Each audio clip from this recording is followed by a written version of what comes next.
So here we're going to take a look at business applications where we're minimizing or maximizing profit, cost, whatever we want to look at. And there are some properties of business mathematics I want to bring through, so I'll also introduce formulas for how we find these things.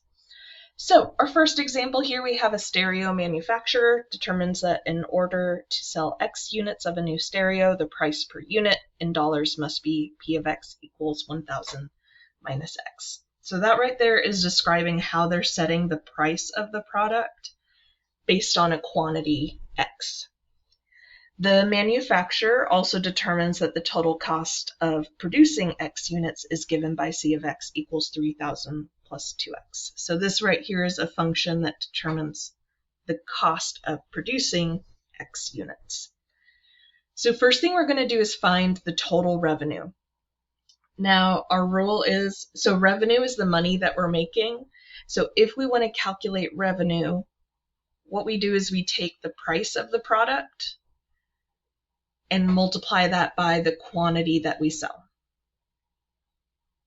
So if we have something that's selling for $2, if we sell 10 of them, we've made $20 is the idea. So all we need to know is the price that we're selling it for and the quantity that we sold, multiply them, and that tells us our revenue. Now, in terms of this scenario, we have a function for price, so we're going to use P of X for price, and then quantity is just our variable X. So to find a function for revenue, we're going to take that price function, so that 1,000 minus X, and multiply it by our variable of X. And that's now become a revenue function for calculating, given a certain number of units, how much money are we making? And I'm just going to go ahead and distribute that. So 1,000 X minus X squared is calculating our revenue, or the money that we're making. Next, we want to find the total profit.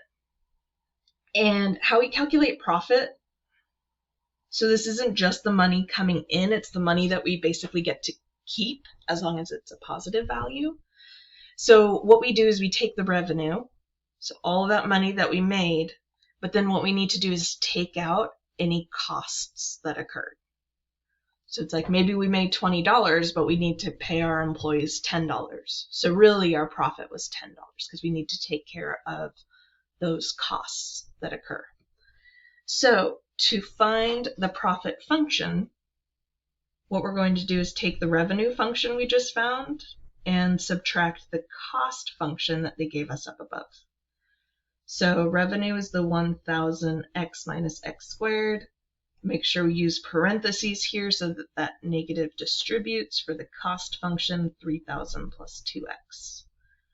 So we're getting 1,000 X minus X squared minus 3,000 minus 2X. So our profit function is going to be a negative X squared plus 998X minus 3,000. So what this will do is if we determine how many items we sell, we can calculate the profit that we've made, or loss if it comes out negative. How many units must the company produce and sell in order to maximize profit? Okay, so if we want to maximize profit, we're going to take the derivative and see where it's equal to 0. So taking that profit function and taking the derivative, so that'll be a negative 2X plus 998, and we want to see where is that equal to 0. So 2X equals 998, divide by 2 for a 499. So how many units must we produce and sell? 499 units. What is the maximum profit? So we're going to calculate the profit based on that 499. So we'll have negative 499 squared, going back to our original profit function, plus 998 times 499 minus 3,000. And that is going to be, so in terms of money, $246,001.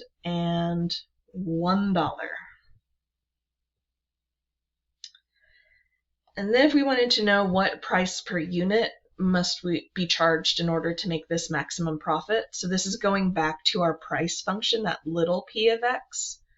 So we're looking for the price of, if we make 499 units, and going back, that was our 1,000 minus x. So we're going to go 1,000 minus 499. So that's going to be a per unit cost of $501.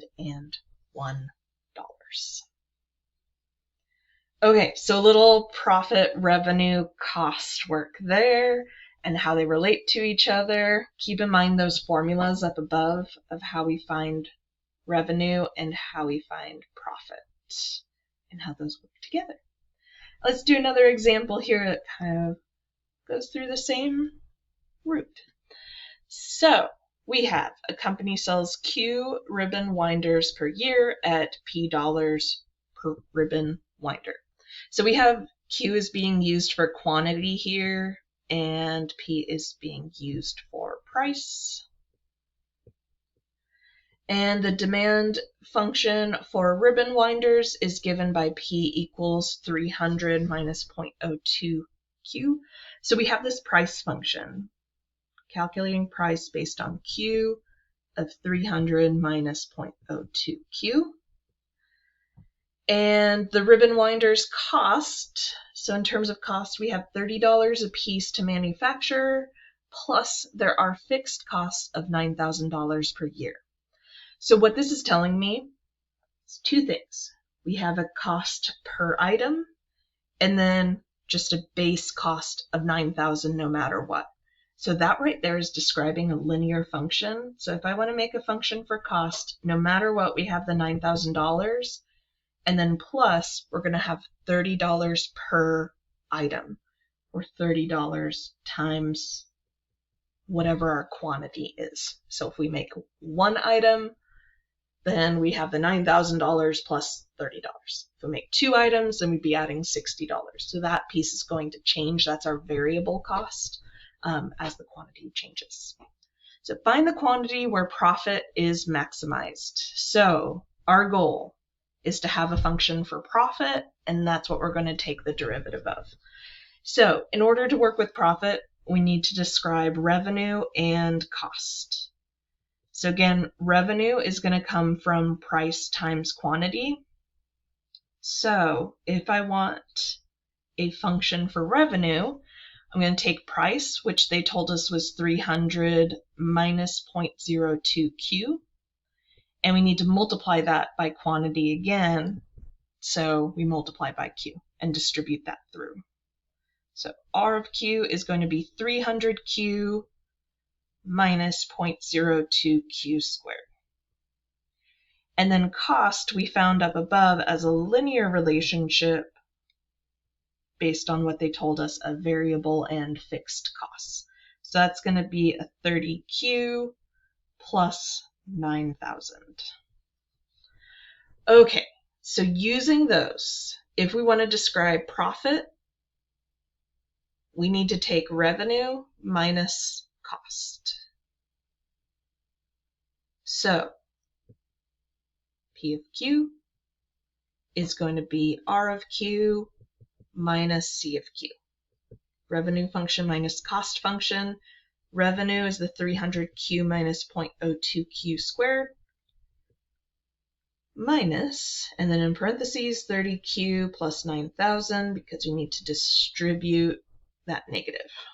So P of Q will have 300Q minus 0.02 Q squared minus 30Q minus 9,000. So our profit function is going to be a negative 0.02 Q squared plus 270Q minus 9,000.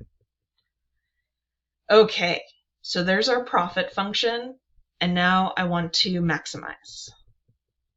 So we're going to take the derivative.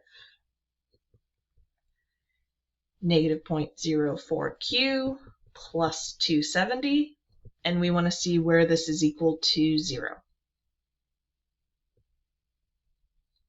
So 0.04Q equals 270. divide by 0.04, and we'll have a 6,750. And to go back to our question, they want to know, find the quantity where profit is maximized. So our quantity is 6,750 ribbon winders. This is what we're making there. And we're done there because that was the question and it's answered. So sometimes the work that you do will kind of find a side answer. So that's why I keep going back to the original question, because it doesn't necessarily always end at the final answer. You may need to plug that in, kind of like we did with that first example of all the different things we could find for this spot where we're maximizing profit. We could talk about price, we could talk about quantity, we could talk about profit. We could also talk about the revenue and costs at that location too. So many different things we could describe all at the same spot. So it's important to go back to the question and make sure you're actually answering it.